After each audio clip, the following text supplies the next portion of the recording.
ప్రార్థన.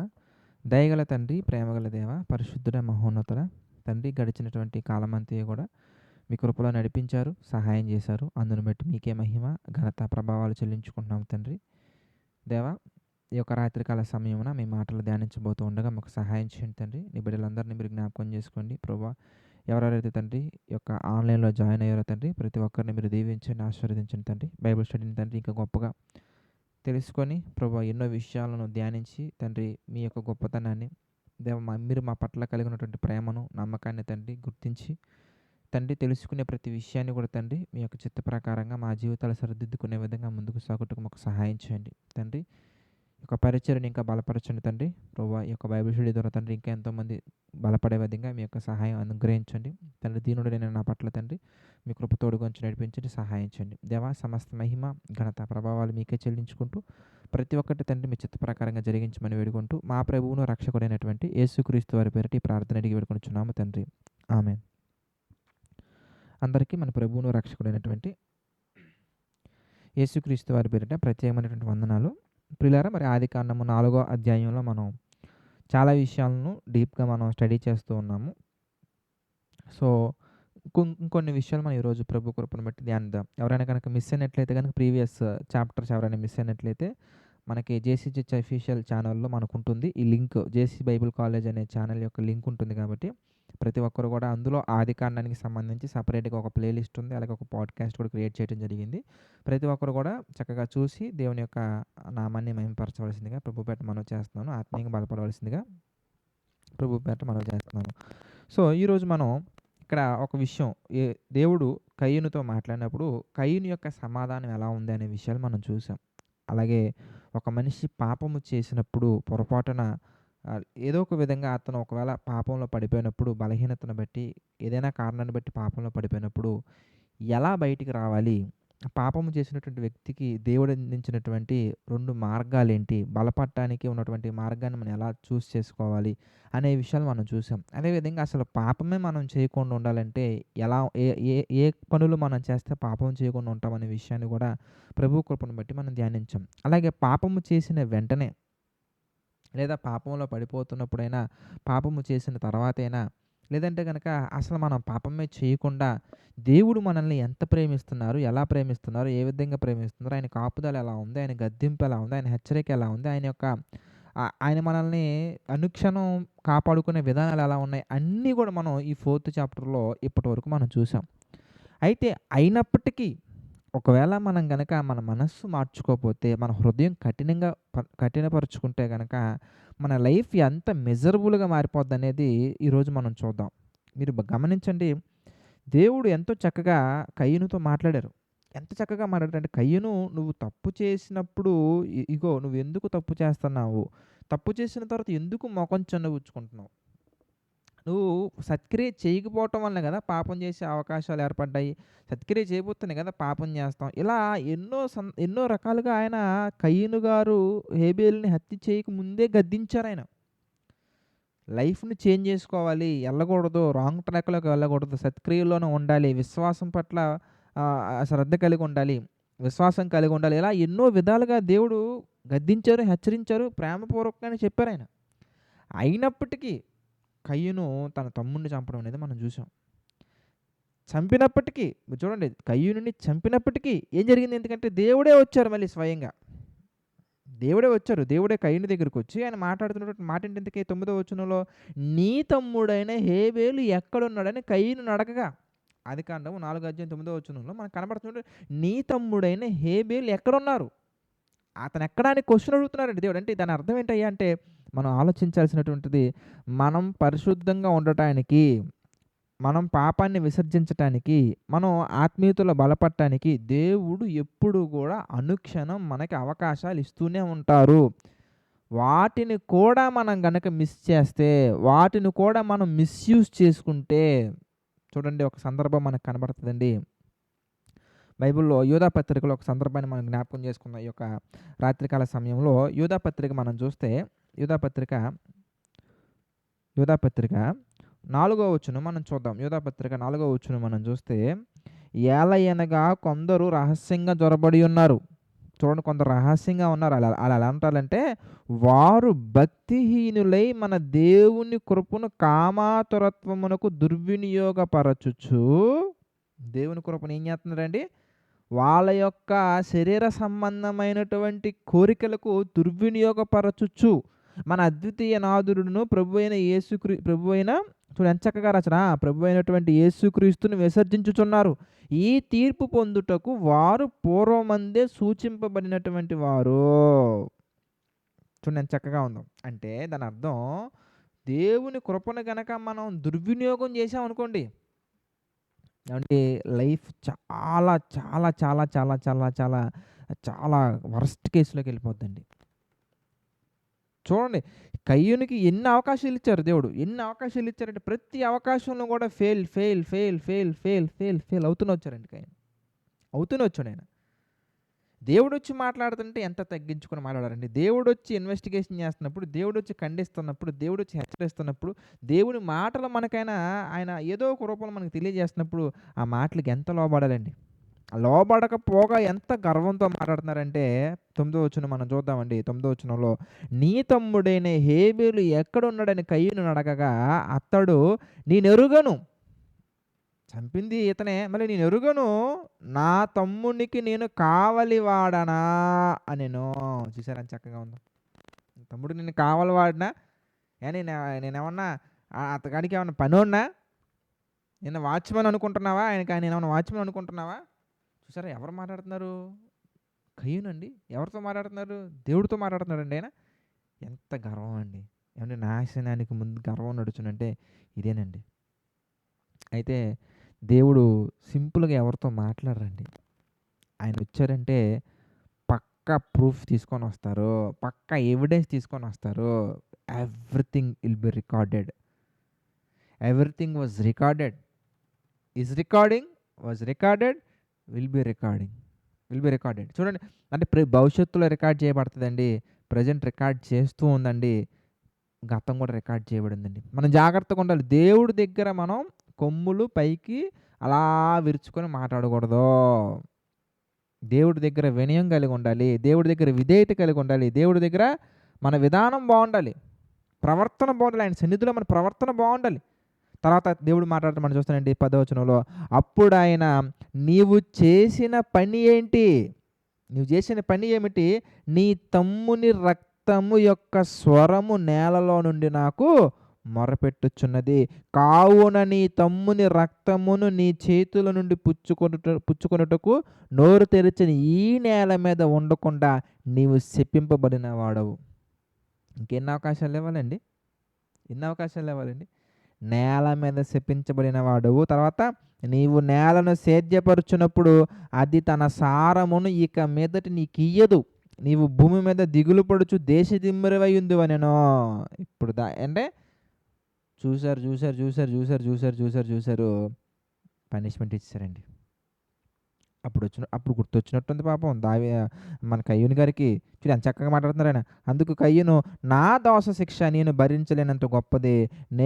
నేడు ఈ ప్రదేశం నుండి నన్ను వెళ్ళగొట్టుతివి. నీ సన్నిధికి రాకుండా వెలివేయబడి దిగులు పడుచు భూమి మీద దేశదింపురనేందును. కావున నన్ను కనుగొని వాడెవడో వాడు నన్ను చంపునని యెహోవా అనెను. వెంటనే మళ్ళీ ప్రాణం మీద మమకారం ఉందండి. వెంటనే దేవుడు కూడా అండి, కాబట్టి ఎవడైనాను కయ్యూనును చంపిన యెడల వానికి ప్రతిదండన 7 అంతలు కలుగునెను. మరియు ఎవడైనాను కనుగొని అతనిని చంపకుండునట్లు యెహోవా అతనికి ఒక గుర్తు వేసెను. ఏమండి, ఇక్కడ కూడా దేవుడు ప్రాణం అయితే తీయట్లేదండి. మారు మనసు పొందడానికి మరలా అవకాశాన్ని ఇస్తున్నారు. అతని హార్ట్ చేంజ్ చేసుకోవడానికి, అతను చేసినటువంటి ఆ తప్పుని గుర్తించడానికి, మారు మనసు పొందడానికి దేవుడు మరలా అతనికి ప్రాణం తీయకుండా చక్కగా మళ్ళీ ఒక అవకాశాన్ని ఇచ్చినట్టుగా మనకు కనబడుతుంది.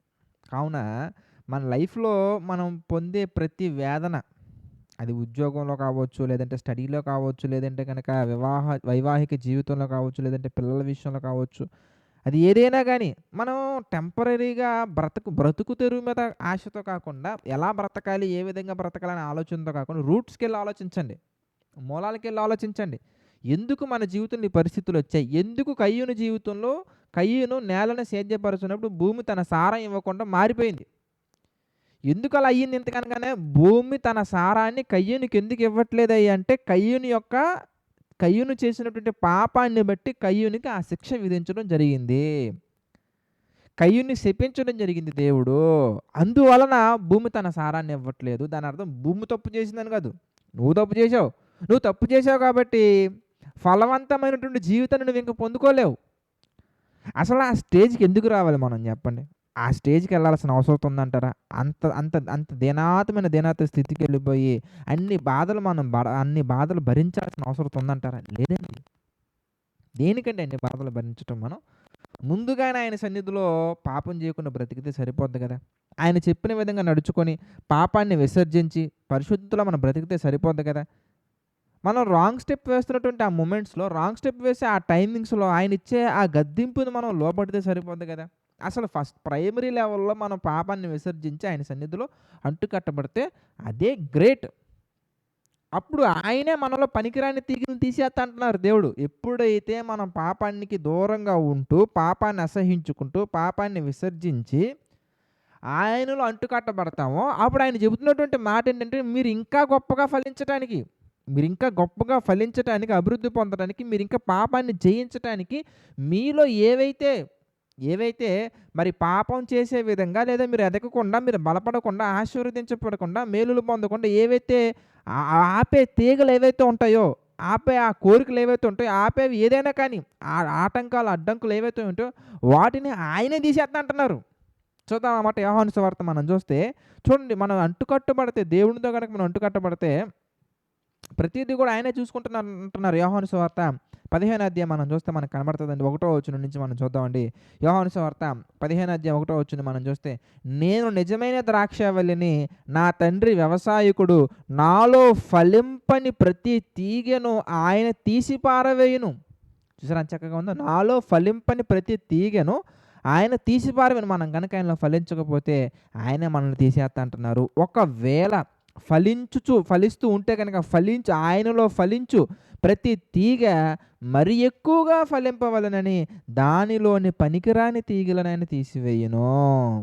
చూసారా ఎంత చక్కగా ఉందో? మనలో ఇంకా గొప్పగా ఫలించటానికి, మనం ఇంకా ఎదగటానికి దేవుడు ఏం చేస్తున్నారంటే, మనలో ఫలించకుండా ఉన్నటువంటి పనికిరాని తీగలు ఏవైతే ఉన్నాయో, ఆ పనికిరానటువంటి ఆలోచనలు కావచ్చు, పనికిరానటువంటి ఉద్దేశాలు కావచ్చు, పనికిరానటువంటివి ఏవైతే దేవునికి ఉపయోగపడినటువంటివి ఉంటాయో అవి ఆయనే తీసేసి మనల్ని ఇంకా గొప్పగా ఫలించేలాగా ఆయన చేస్తా అంటున్నారు. కనుక ఉన్నటువంటి వన్ అండ్ ఓన్లీ ఫ్యాక్టర్ ఏదైనా ఉందంటే కనుక, పాపానికి మనం దూరంగా ఉంటూ ఆయనకి అంటుకట్టబడి జీవించటమే, అంతకంటే గొప్పది ఇంకోటి లేదండి. అప్పుడు అన్నీ సెట్ అయిపోతాయి. ఎప్పుడైతే మనలో కొన్ని పెట్టుకుంటాం, నేను ఎదగాలి, నేను బలపడాలి, ఏంటి ఎదిగేది, ఏంది బలపడేది, దేవునిలో ఎదగాలి, దేవునిలో బలపడాలని కోరుకోవాలి. వాడికంటే ఎదగాలి, వీడికంటే ఎదగాలని కాదు. వాడిని చూసి ఓర్చుకోలేనితనం, వీడిని చూసి ఓర్చుకోలేనితనం కాదు. ఒక మనిషి మీద మనకెప్పుడు మత్సరం రాకూడదు. ఒక మనిషిని చూసి మనం ఎప్పుడు మత్సరపడకూడదు. ఒక మనిషిని చూసి మనం ఎప్పుడు ఓర్చుకోలేనితనం తెచ్చుకోకూడదు. మనం ఒక మనిషిని చూసి మనం విషపు చూపులు ఎప్పుడు నిలపకూడదు ఒక మనిషి మీద. ఎందుకంటే మన పోరాటం శరీరులతో కాదు. మన పోరాటం ఇదిగో దురాత్మల సమూహంతోటి, మన పోరాటం పాపముతోటి, మన పోరాటం శరీరేచ్ఛలతోటి, మన పోరాటం శరీర కోరికలతోటి, మన పోరాటం ఆత్మ సంబంధమైన పోరాటం. అది మనం గుర్తించగలగాలి. ఈ లోకంలో ఏదో సాధించాలి, ఏదో సంపాదించాలి ఇది కాదు.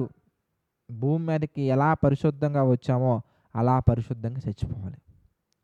ఆయన పరిశుద్ధుడై ఉన్న ప్రకారంగా మనం కూడా పరిశుద్ధులుగా ఉండాలి. మనలో ఉన్నటువంటి ఏవైతే పనికిరానటువంటి లక్షణాలు ఏవైతే మన హృదయంలో ఏర్పరచుకున్నామో అవన్నీ కూడా మనం తీసేసుకోవాలి. అవన్నీ షిఫ్ట్ డిలీట్ కొట్టేయాలి. అవన్నీ కూడా మనం ఉంచుకోకూడదు, మనలో ఉంచుకోకూడదు. ఉంచుకుంటే ఏమవుతుంది ఇంతకీ? అదిగో దురాశ గర్భం ధరించి పాపమును గనక పాపం పరిపక్వమై మరణాన్ని దారితీస్తుంది. రెండో మరణం అది. మీరు బాగా ఆలోచించాలి ప్రియులారా. కాబట్టి ఇదిగో కయ్యూను జీవితంలో వచ్చినటువంటి ప్రతి ఒక్కటి ఒకసారి జ్ఞాపకం చేసుకుందాం. 12వ వచనం మనం చూస్తే 11 నుంచి మనం చూద్దాం. ఆదికాండము 4వ అధ్యాయము 11వ వచనం మనం చూస్తేనండి, కావున నీ తమ్ముని రక్తమును నీ చేతిలో నుండి పుచ్చుకొనుటకు నోరు తెరిచిన ఈ నేల మీద ఉండకుండా నీవు శపింపబడిన వాడవు. నీవు నేలను సేద్యపరుచున్నప్పుడు అది తన సారమును ఇక మీదట నీకియ్యదు. నీవు భూమి మీద దిగులు పడుచు దేశ దిమ్మరివై ఉందువనెను. చూసారా ఎంత చక్కగా ఉందో? చక్కగా అంటే దాని అర్థం మనం అంత పద్ధతిగా ఆయన చెప్పిన వినకుండా పద్ధతిగా పాపం చేస్తామో, అంతే పద్ధతిగా ఆయన మనల్ని శిక్షించడం జరుగుద్ది. అంతే పద్ధతిగా శిక్షించడం జరుగుద్ది. కాబట్టి మనం ఏం చేయాలి ఇంతకీ? జాగ్రత్తగా దేవునికి కట్టుబడి ఉండాలి. Very good. సో, ఇక్కడి వరకు మీకు చాలా విషయాలనేవి నేను ఈ కయీను గారి జీవితంలో నుంచి ఎలా ఉండకూడదో, హేబెల్ గారి జీవితంలో నుంచి ఎలా ఉండాలి అనే విషయాలు ప్రభు కృపను బట్టి చాలా అద్భుతమైనటువంటి విషయాలు నేను తెలియజేసినని నేను మనస్ఫూర్తిగా ఆశిస్తున్నాను. సో, ప్రతి విషయాన్ని జాగ్రత్తగా హృదయం అనే పలక మీద నోట్ చేసుకోండి. ప్రతి విషయాన్ని కూడా మీ జీవితంలో అన్వయించుకోండి. కయీనులా ఉండకూడదని మీరు జ్ఞాపకం చేసుకోవాలి. మొదటి యోహాను పత్రికలో కూడా మనకి చక్కటి విషయం మనకు కనబడుతుంది చూడండి. మొదటి యోహాను పత్రికలో కూడా ఆయన కయీను వల్లే మనం ఉండకూడదు అనే విషయాన్ని ఎంతో క్లియర్‌గా మనకి రాశారు. మొదటి యోహాను పత్రిక 3వ అధ్యాయం మనం చూస్తే 12వ వచనంలో కనబడుతున్నటువంటి మాట ఒకసారి చూద్దాం. మొదటి యోహాను పత్రిక 3వ అధ్యాయం 12వ వచనం మనం చూస్తే, మనము కయీను వంటి వారమై ఉండరాదు. ఎందుకంటే వాడు దుష్టుని సంబంధి తన సహోదరుని చంపెను. వాడు అతను ఎందుకు చంపెను? తన క్రియలు చెడ్డవనియు తన సహోదరుని క్రియలు నీతిగలవనియు కనుకనే కదా. కాబట్టి అలాంటి తత్వం మనం ఉండకూడదు. కయీను వల్లే మనం అసలు ఉండకూడదండి. ఓకే. So, good. సో, ఇక నుంచి కంటిన్యూషన్‌లోకి మనం వెళ్దాం. ఆదికాండం 4వ అధ్యాయంలోకి మనం వెళ్ళిపోతే 16వ వచనంలో నుంచి కొన్ని సందర్భాలు మనం చూద్దాం. కొన్ని విషయాలు మనం జ్ఞాపకం చేసుకుందాం. ఆదికాండము 4వ అధ్యాయం 16వ వచనం మనం చూస్తే, అప్పుడు కయీను యెహోవా సన్నిధిలో నుండి బయలుదేరి వెళ్ళి ఏదెనుకు తూర్పు దిక్కునున్న నోదు దేశంలో కాపురముండెను. కయీను తన భార్యను కూడినప్పుడు ఆమె గర్భవతి హనోకును కనెను. అప్పుడు అతడు ఒక ఊరు కట్టించి ఆ ఊరికి తన కుమారుని పేరును బట్టి హనోక్ అని పేరు పెట్టెను. ఇక్కడ చాలా క్వెషన్స్ అనేవి చాలా మందిలో రైజ్ అవుతాయి. అయితే వాళ్ళు మేధావుల్లాగా ఫీల్ అవుతారు. అందుకే ఆన్సర్స్ బైబిల్‌లో ఎతకరాళ్ళు. దీన మనసు కలిగినటువంటి వాళ్ళు ఏం చేస్తారు ఇంతకీ? మంచి మనసు కలిగినటువంటి వారు, సాత్వికమైన మనసు కలిగినటువంటి వాళ్ళు ఏం చేస్తారంటే సమాధానాలను బైబిల్‌లో చూస్తారు. మరి ఎవరైతే తమకు తామే మేధావులని నశించిపోయే గర్వపు మనసు కలిగి ఉంటారో వాళ్ళు ఏం చేస్తారంటే బైబిల్ చూడరాళ్ళు. వాళ్ళు ఇంటర్నెట్ చూస్తారు. వాళ్ళు ఏం చేస్తారంటే వాళ్ళు ఇంకా వాళ్ళకంటే గొప్పగా మేధావులని ఎవరైతే పిలువబడతారో, ఎవరైతే గర్విష్ఠులుగా ఉంటారో వాళ్ళ దగ్గరికి వెళ్తారు. ఇక్కడ చాలా క్వెషన్‌లు వచ్చాయి. అందులో నెంబర్ 1 క్వెషన్ ఏంటంటే, మరి దేవుడు ఆదామును చేసింది ఎక్కడ? ఏదైనా వనంలో చేశారు. అయితే మరి ఇక్కడ మీకు కనబడుతున్నటువంటి నోద్దేశం ఎక్కడి నుంచి వచ్చింది? 16వ వచనంలో మనం చూస్తే ఇక్కడ మనకి ఏమని కనబడుతుంది? అప్పుడు కయీను యెహోవా సన్నిధిలో నుండి బయలుదేరి వెళ్ళి ఏదెనుకు తూర్పు దిక్కున నోదు దేశము అని ఉంది అక్కడ. మరి ఇక్కడ నోద్దేశం ఎక్కడి నుంచి వచ్చింది? ఆయన చేసింది ఏదైనా మనం ఒక్కటే కదా. మరి అప్పటికి మరి నోదు దేశం ఎక్కడి నుంచి వచ్చింది అనేది ఫస్ట్ క్వెషను. సెకండ్ క్వెషన్ ఏంటంటే, కయీను తన భార్యను కూడినప్పుడు ఆమె గర్భవతి హనోకును కనెను. దేవుడు మొట్టమొదటిగా చేసింది ఆదాముని. తర్వాత ఆదాముల నుంచి ఎవరు వచ్చారు ఇంతకీ? హవ్వ. మరి వాళ్ళిద్దరూ కూడినప్పుడు ఎవరు వచ్చారు ఇంతకీ? ఇగో కయీను, హేబెల్ వచ్చారు. మరి ఇంతకీ ఈ కయ్యూనికి మరి వైఫ్ ఎక్కడి నుంచి వచ్చింది? అంటే కయ్యూనికి భార్య ఎక్కడి నుంచి వచ్చింది అనే క్వెషన్ వస్తది. సో, ఈ 2 క్వెషన్స్ మనకి కనబడతా ఉంటాయి కాబట్టి, ఇందులో ఒక క్వెషన్‌కి సమాధానం తెలుసుకునే ప్రయత్నం మనం చేద్దాం. అయితే సింపుల్, దీనికి ఏం లేదండి. నోద్దేశం ఎక్కడి నుంచి వచ్చింది అనగానే ఏదైనా మీరు బాగా ఆలోచించండి. ఒకే ప్రాంతానికి పేరు పెట్టడం కంటే ముందు ఉన్నటువంటి వాళ్ళు ఉంటారు చూసారా? వాళ్ళు ఏ పేరుతో పిలుస్తారు? ఫర్ ఎగ్జాంపుల్‌కి రాజమండ్రి అనే పేరు మనం తీసుకుందామండి. రాజమండ్రి అనే పేరు పెట్టడం కంటే ముందు ఆ ఏరియాకి రాజమహేంద్రవరం అనే పేరు ఉండేదండి. అంటే రాజమండ్రి అనే ఊరు పెట్టడం కంటే ముందు ఆ ప్రాంతానికి, ఆ సిటీకి రాజమహేంద్రవరం అనే పేరుండేది. మరి ఇప్పుడు రాజమహేంద్రవరం అనే పేరు ఉన్నటువంటి ఆ టైంలో భవిష్యత్తులో రాజమండ్రి అనే పేరు పెడతారని మనకు తెలుసా? అందరికి తెలియకపోవచ్చు. ఎందుకంటే రాజమండ్రి అనే పేరు పెట్టే సమయానికి ఎవరైతే దగ్గరలో ఉంటారో వాళ్ళకి తెలుస్తుంది. ఎందుకంటే జీవో పాస్ అవుతుందని, లేదంటే ఏదో. కానీ రాజమహేంద్రవరం ఇనిషియేట్ చేసినప్పుడు అక్కడ ఆ ప్రాంతంలో ఉన్నటువంటి వాళ్ళకి రాజమండ్రి అనే పెడతారని ఎలా తెలుస్తుంది ఇంతకీ? నా నెక్స్ట్ క్వశ్చన్ ఏంటంటే, అసలు రాజమహేంద్రవరం అనే పేరు పెట్టలేదు ఇంకా. రాజమహేంద్రవరం అనే పేరు ఇంకా పెట్టలా. ఆ పెట్టడం కంటే ముందున్నటువంటి వాళ్ళకి రాజమండ్రి అనే పేరు అర్థం అవుద్దండి అసలు కనీసం?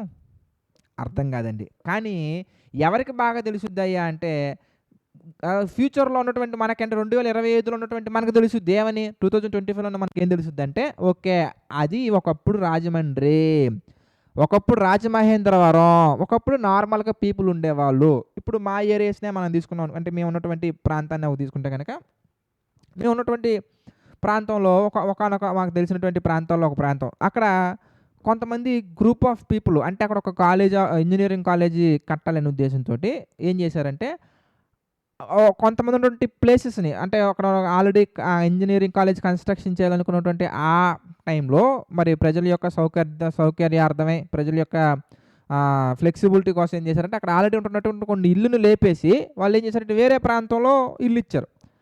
ఇప్పుడు ఆ ప్రాంతానికి వాళ్ళు కొత్తగా ఎళ్లారు. కొత్తగా ఎళ్ళిన తర్వాత కొంతకాలం తర్వాత వాళ్ళ ఉన్నటువంటి ఆ ప్రాంతానికి పేరు పెట్టారు. నోద్ అనే పేరు పెట్టారనుకుందాం. ఇప్పుడు ఆ నోద్ అనే పేరు పెట్టారనే విషయం ఎవరికి బాగా తెలుస్తది? ఎందుకనగానే ఆ ప్రాంతంలో ఉన్నోళ్ళకి తెలీదు. కానీ ఎవరికి తెలుస్తది అంటే తర్వాత చరిత్ర రాసే చరిత్రకారులకి లేదంటే గనక మరి దాని గురించి ఎవరైనా ఎక్స్‌ప్లెయిన్ చేస్తే వాళ్ళకి తెలుస్తది. అంటే దాని అర్థం వాళ్ళెళ్ళిన ప్రాంతానికి పేరు పెట్టారు గానీ, పేరు పెట్టాక వాళ్ళెళ్లారని కాదు దాని అర్థం. మీకు అర్థమైందని నేను భావిస్తున్నాను. ఇంకా మీకు సింపుల్‌గా మళ్ళీ ఒకవేళ అర్థం కాకపోతే గనక మళ్ళీ కొంచెం ఒక 2 మినిట్స్, 3 మినిట్స్ వెనక నుంచి మళ్ళీ వినండి. సింపుల్‌గా చెప్పాలంటే ఆ ప్రాంతానికి పేర్లు తర్వాత పెట్టారు.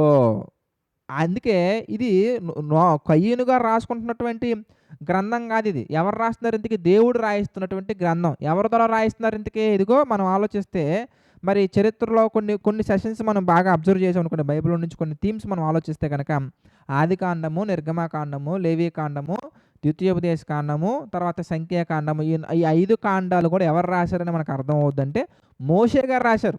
మోషే గారు ఎప్పటి కాలం మనిషి అయ్యే ఎంతకని మనం చూసామనుకోండి, నోవహు జలప్రళయం వచ్చిద్ది. నోవహు గారు చనిపోతారు. తర్వాత నోవహు గారి తర్వాత అబ్రహాం గారు వస్తారు. అబ్రహాం గారి తర్వాత ఇస్సాకు, యాకోబు, వాళ్ళ నుంచి ఇశ్రాయేలీయుల తర్వాత కొన్ని 400 సంవత్సరాల తర్వాత అప్పుడు మోషే గారు వస్తారు. అంటే మోషే గారున్న సమయానికి, మోషే గారు రాసే ఈ గ్రంథం సమయానికి, మోషే గారు గ్రంథం రాస్తున్నారు కదా, ఆదికాండం రాస్తున్నారు కదా, మోషే గారు ఆదికాండం రాసే సమయానికి కయ్యూను గారు వెళ్ళినటువంటి ఆ ప్రాంతానికి ఏమని పేరుందయ్యా అంటే నోదు అనే పేరుంది.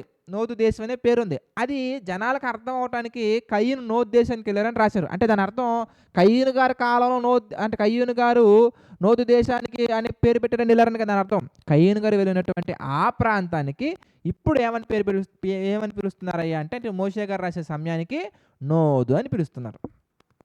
మరొక ఉదాహరణ ఎలాంటిది మీకు సింపుల్‌గా అర్థం అవ్వటానికి, ఏదెను వనం ఏసినటువంటి ఆ సమయంలో అక్కడ ఏదెను వనం ఉన్నటువంటి ఆ లొకేషన్‌కి, ఏదైనా ఉన్నటువంటి ఆ దేశానికి పేరేంటి ఇంతకీ?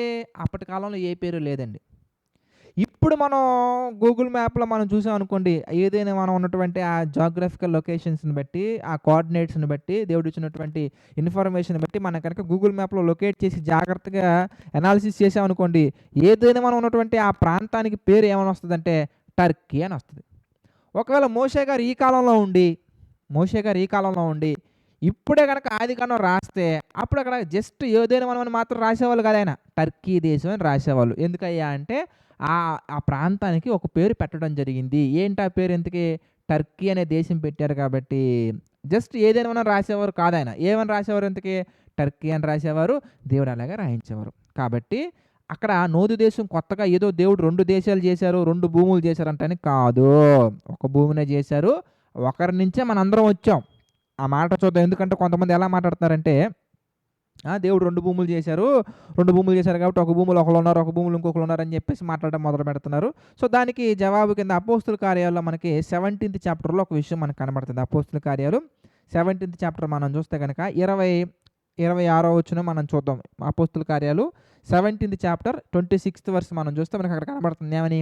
మరియు యావత్ భూమి మీద కాపురముండుటకు ఆయన ఒకరి నుండి అంటే ఒకరి నుంచే అంటే ఆదాము నుండే ప్రతి జాతి మనుషులను సృష్టించి, అంతేగాని రకరకాల మనుషులు లేరు.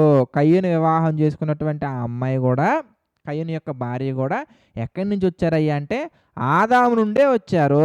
కయ్యూను ఎక్కడి నుంచి వచ్చారు? ఆదాము నుండే వచ్చారు. వీళ్ళందరూ ఎక్కడి నుంచి వచ్చారయ్యా అంటే ఆదాము నుండే వచ్చారు. ఓకే. సో, 100 భూములు లేవు, 2 భూములు లేవు. ఒక భూమే. ఆ భూమిలో టర్కీ అనే దేశంలో దేవుడు ఏదైనా వనం వేస్తే, ఏదైనా వనంలో నుంచి ఏదైనా వనంలో దేవుడు ఆదాము గారిని ఉంచితే, ఆదాము గారి ద్వారా ఇదిగో వీళ్ళందరూ వచ్చారు.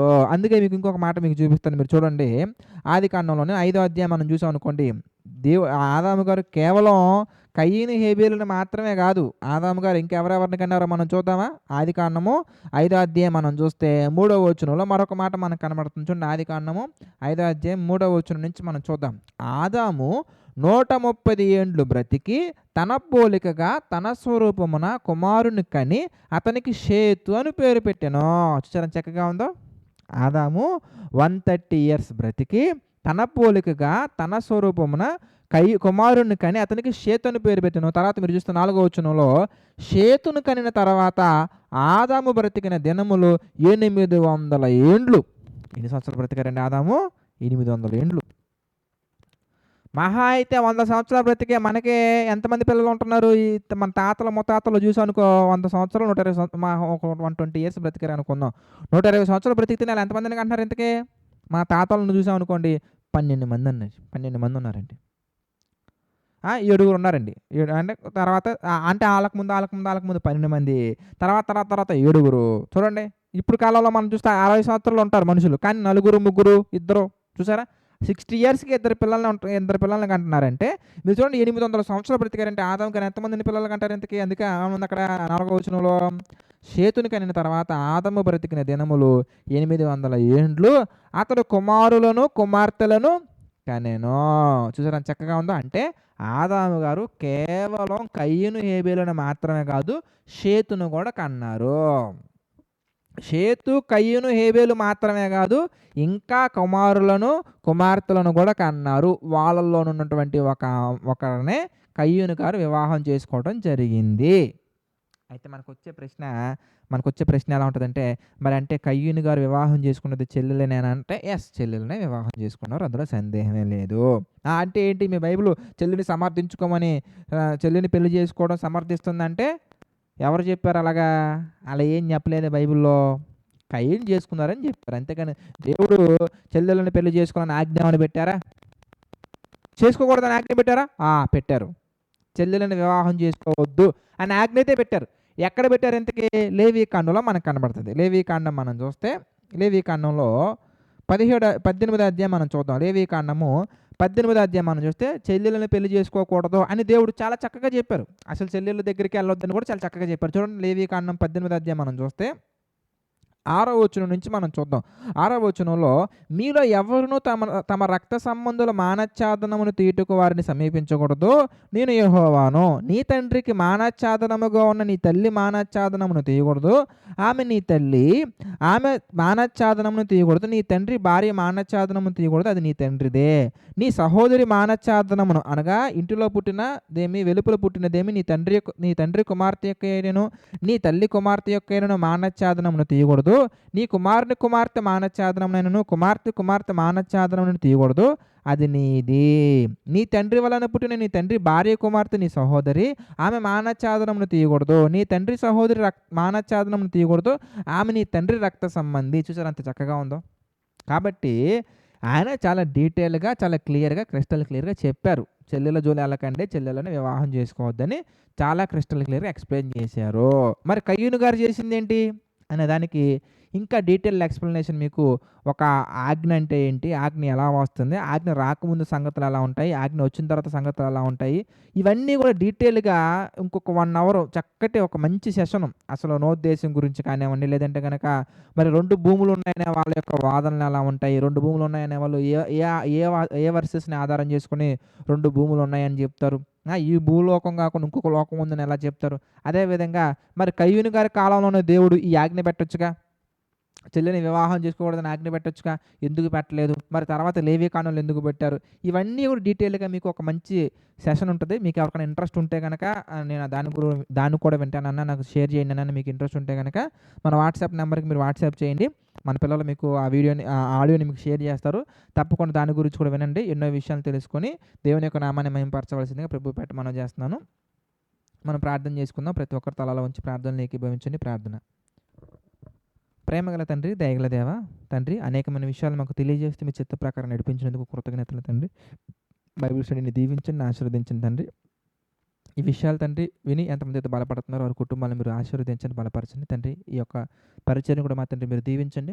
ప్రభు ఆశీర్వదించండి. ఈ పరిచర్యలో పాలిభాగస్తులు ఉన్నటువంటి ప్రతి ఒక్కరిని తండ్రి మీ చిత్త ప్రకారంగా దీవించండి తండ్రి. సమస్త మహిమ, ఘనత, ప్రభావాలు మీకే చెల్లించుకుంటూ యేసుక్రీస్తు వారి పేరిట ఈ ప్రార్థన అడిగి పెట్టుకుంటున్నాం తండ్రి. ఆమెన్.